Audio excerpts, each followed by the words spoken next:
Now let us study about magnetic field lines. Okay, some of the properties of the magnetic field lines. So magnetic field line means it's a line, okay, which is drawn from the north pole or south pole of a magnet. Okay, we can sprinkle the iron filings and see that they are arranged in a pattern. Okay, so when we trace the pattern on a paper permanently, that's a magnetic field line. Let's see some of the properties now. So let's go to the first point here. Okay, so now we have a north pole of a magnet and this is a south pole of a magnet. Okay, so the magnetic field line goes from here, north pole to the south pole, and they say they are continuous closed lines. Okay, so these are continuous and these are closed also. Okay, they're not open anywhere. Okay, so they are continuous and closed lines. Then where do they start? They start at the north pole like this way and end at the south pole. Okay, then let's go to second point now.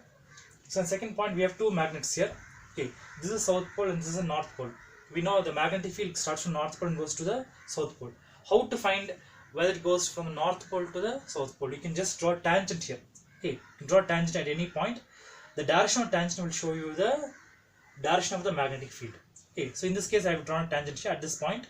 So it goes like this way. So the magnetic field goes from north pole to the south pole. That's what they say in the point here. The direction of the magnetic field line is shown by drawing a tangent at any point on the line. Okay, so if you draw a tangent, you can find the direction of the magnetic field. Then next point here, third point. So we can bring two north poles together. This is a north pole and this is a north pole, very close by. You can see that if you bring very close by also, the magnetic field lines will never intersect. That means they will never cross each other. Suppose if two magnetic field lines cross each other like this way. Okay, this one field line, this second field line, they cross each other. This, for example, if it crosses, what will happen if we keep a compass here? Okay, compass, then it will show, it must be able to show north and south now. Okay, we know magnetic field start from north pole and end at the south pole. So direction of the, it must be able to show two norths like this way. Okay, the compass must be able to show two norths. Okay, but this is not possible.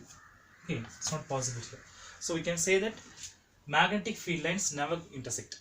Okay, again I'll say that, see, this is one field line, this is another field line. If we keep a compass here, it will be able to show two directions. Okay, two norths. That's not possible. So we can say magnetic field lines never intersect. We cannot sprinkle iron filings and see that also. Okay, then let's go to the last point here.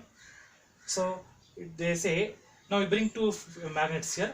Okay, but we leave the left side magnet. We'll take right side magnet here and see. Okay, here you can see at the north pole there are 1, 2, 3, 4. There are 4 lines here, but in the middle there's just only one line.